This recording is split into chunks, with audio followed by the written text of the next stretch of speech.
True to its mantra, life is here, Davao City has become a home to millions of Filipinos. For the indigenous peoples, it is the land of opportunities. With an estimated land area of 244,361 hectares, Davao City is the largest in the country in terms of its land area.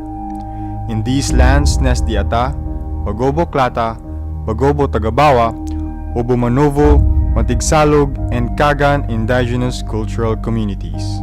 Sa kapin 19 na katuig sa atong padayon nga pagpatuman nining atong balaod Akta Republika 83-71 atong na lantawan ang inanay nga paglawig sa katawhang lumat diha padulong sa ilang pagkabot sa ilang mithi damgo. The National Commission on Indigenous Peoples, through its regional and field offices, is the primary agency mandated to realize rights-based development for the indigenous peoples. NCIP Regional Office 11 is the center of leadership in terms of program implementation and policy formation for socio-cultural, economic, and political concerns of the region's indigenous peoples. Upon the creation of NCIP's organizational structure, NCIP Davao City Field Office was among the field offices in the region mandated to act on behalf of the indigenous peoples. NCIP Davao City Field Office serves as the ground implementers of policies formulated by the NCIP Central Office. Ang provincial office, isa yun siya sa pinaka-importante nga extension sa NCIP kay mag-facilitate ni sa pagserbisyo sa IP considering sa hilayon no, sa mga probinsya nato. Ang Davao City nagka-cater ni siya sa mga barangays within Davao City nga ang pinakalayo nini ang PUDA. The policy on free and prior informed consent, or FPIC, among others, keeps the office vigilant to protect and ensure the best interest of the indigenous peoples. Katuyuan po nini alang pod nga proteksyonan pod ang interes sa katawhang lumad kay diha sa ilang ancestral domain na ay dapit diha nga alang kanila ilang ginapakaselbrado. The indigenous people's continuing journey towards rights-based development is anchored on their assertions for their rights to an ancestral domain. For them, it symbolizes unity. It is the ground for their cultural heritage that must be defended and nurtured for the future generations. The land is the core of their existence and persistence for equity. NCIP Davao City Field Office was the first in Region 11 to have successfully completed the delineation of 5 ancestral domains. These ancestral domains, covering about 160,098 hectares or 65% of Davao City's land area, were all approved by NCIP Commission and Bank. The Bagobo Tagabawa Certificate of Ancestral Domain, or CADT, which covers portions of Toril District and land area of about 2,244 hectares, was approved last 2015. The Obumanovo CADT, with 36,713 hectares more or less, was approved last 2008. It covers portions of Baguio and Marilog District.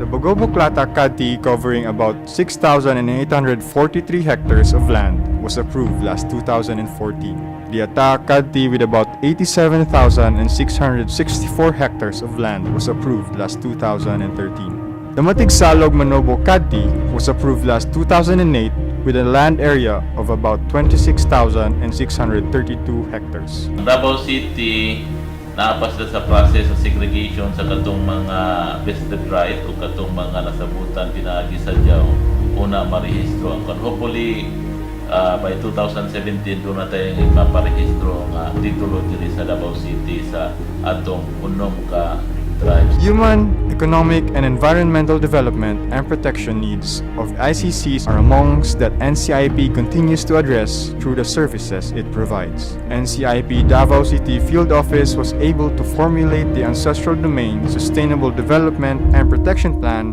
or ADS-TPP, of Matigsalog, Ata, and Obumanovo ICCs. The ADS-TPP were already adopted and applied in their respective ancestral domains. They serve as the basis for stakeholders in creating projects and programs in their ancestral domains. On the other hand, the formulation of the Bagobo Klata and Bagobo Tagabawa adds the PP will commence within the second quarter of 2017. Inaagi nining atong dokumento sa ilang Ancestral Domain Sustainable Development Plans. Hinay-hinay sila nga nagbarog sa ilang kaugalingon nga mga tiid. The NCIP Educational Assistance Program or NCIP EAP aims to provide educational assistance to poor but deserving indigenous peoples. NCIP Davao City Field Office made a remarkable implementation of the program for the school year 2016 and 2017. The office recorded a 100% funds utilization rate and had served 155 grantees. Kung kayo og natabang ang NCIP IAP na makalampos ako sa akong pag-eskwela. Adtong 2008 na human ako ang kursong Agricultural Economics sa University of Southeastern Philippines. Sa kasamtangan, nagtrabaho ko sa Technical Division sa NCIP. Gawas sa aduna na ako'y kaugalingon na ako nga kita nga makatabang ko sa akong mga ginikanan. Usaw-usab kini ka dako nga ug talagsaon nga higayon nga ako makatabang ug makaserbisyo ngadto sa akong mga isig ka tribo. In support to IP community schools, NCIP launched the Tabang Pa Eskwela sa Tribo last 2015. As of today, 3,138 IP children from 14 schools within Davao City were provided with school supplies. The program also gathered support from various government and private agencies. The Indigenous Peoples' Rights Act, or IPRA, emphasizes the responsibility of the ICCs or IPs in maintaining ecological balance and in protecting and preserving the environment. Through the Adopt a Tree program, NCIP Davao City Field Office spearheaded the planting of 2,100 seedlings last October 2016, an annual activity that is aimed at celebrating IPRA Month. Adopt a Tree program became a venue for various government agencies and EAP grantees to work hand in hand for the protection of the environment. To augment in the delivery of basic health services for the indigenous peoples, the Medical Assistance Program of NCIP continues to provide medical assistance to in and out IP patients and facilitate referrals to other health service providers. NCIP Davao City Field Office, in close coordination with the Department of Health and Department of Interior and Local Government, facilitated the formulation and social marketing of the Ancestral Domain Investment Plan for Health of the cities Ata, Obo-Manovo, and Matigsalog indigenous cultural communities. NCIP recognizes the contribution of IP youth and women in nation building. It is in this precept that NCIP is initiating trainings, seminars, and programs related to gender and development.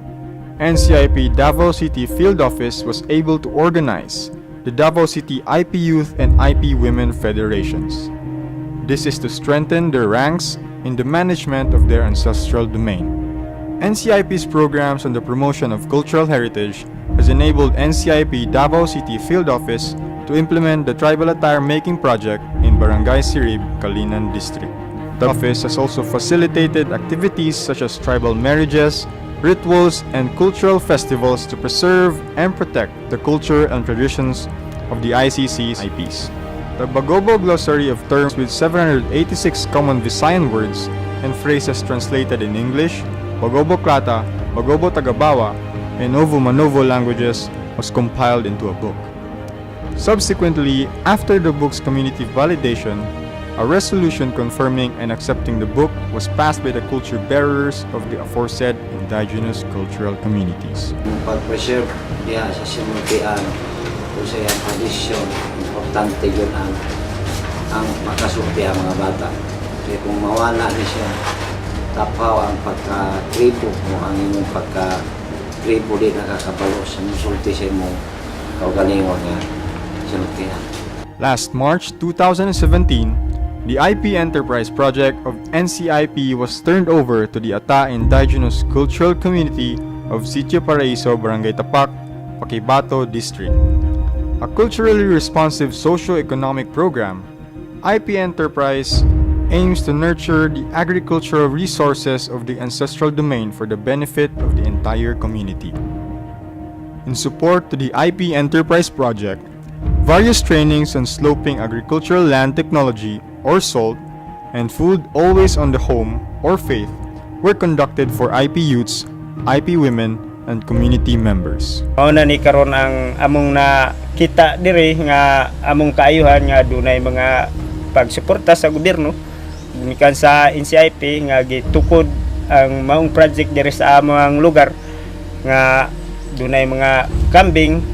The representation of ICCs and IPs in the City Council and Sangguniang Barangays of Davao City was made possible through the implementation of an administrative order on Indigenous Peoples Mandatory Representation or IPMR. In close coordination with DILG and the City Government of Davao, Davao City was the first to implement the said administrative order. Datu Berino Mamboo from the Ata ICC of Barangay Mapula, Paquibato was the first IPMR to the City Council of Davao. Currently, Bae Halila Sudagar, a member of the Kagan ICC of Waan, is sitting as the IPMR to the City Council. As of today, there are 79 barangay IPMRs installed in the 3 congressional districts of Davao City. Dili lang sa pipila ka higayon ang mga indigenous leaders sa Davao City nangunaman diha sa implementation sa mga programa sa NCIP and sa ubang mga ahensya sa gobyerno. For example, Davao City baya ang una-una gyud nga nahimong modelo sa IPMR implementation when the local government unit nag-implementa sa IPMR. Nag-draft ko og ordinance mahitungod sa creation of IP desk at SPMC para matagaan og pagtagad ang mga lumad nga para ma-accommodate sila dito sa SPMC para mahibaw-an pud nila kung unsa ang mga privileges and benefits nga para sa mga lumad. Last 2016, NCIP Davao City Field Office conducted civil registration of the Ata ICC of Paquibato, Davao City. The team assisted the clients in filing birth, marriage, and death certificates. There are also legal consultations provided by the Davao City Local Civil Registrar. From the target of 50 beneficiaries, the team was able to assist more than 500 IPs. The document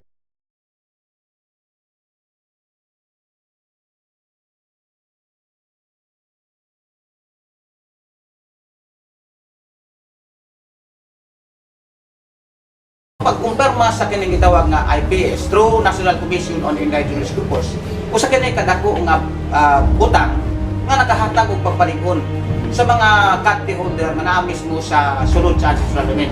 Kay usa man ka sistema sa dealership, usa ka sistema sa management, usa ka sistema sa pagdumala o pagpalampo in terms of security, in terms of biodiversity and environment. NCIP Davao City Field Office has also facilitated the validation of tribal councils, conflict resolutions, and decision-making activities that will strengthen the indigenous people's rights to self-governance. The legal office of NCIP Davao City has provided support to IP victims of human rights violations. The office also conducts field-based investigation and participates in mediation conferences, investigation of cases, and other legal proceedings in ancestral domains.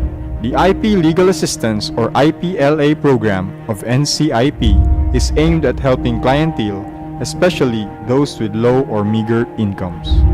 NCIP plans to allocate more funds for the said program to accommodate more clienteles. In pursuance of Section 65 of IPRA, NCIP Davao City Field Office facilitated the documentation of the Bagoboklata customary laws. This is to understand the principles that govern the customary laws and for the NCIP to effectively resolve disputes brought before the office. The continuing thrust of NCIP Davao City Field Office is to help NCIP Regional Office 11 fulfill its mandate as the indigenous people's rightful government representative. Sa atong ginumduman nga dili nato iabuso kini nga atong katungod nga gihatag kanato sa atong panggamhanan, nga gihatagan kita og balaod nga sama niini.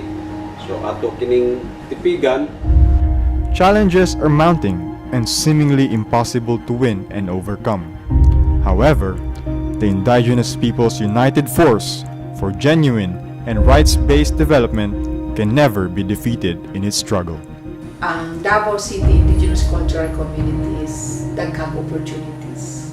Usa sa tan-awon lang paunsa ang opportunities nga akong giingon ma-maximize sa atong communities. Giingon sa ato ang presidente nga gamito na karon sa tribo ang ilahang ancestral domain para sa ilahang economic ug social progress. Kaya di man ma-legislate sa gobyerno ang tanang kayuhan, kinahanglan mulihok yun ang IP para mapaunlan nila o kini pinaagi sa pagtabang, pakilambigit sa peace and order ug magkuan yun, maglihok yun, magayuda para mapakita ug motong isa sa importante nga ingredient din nga nagiingon nila nga dignity ug transparency. Kay kung transparent ang IP, may dignidad sa iyang pag-epekto, sigurado yun na doon ay progreso ng mahitapos ang ancestral domain.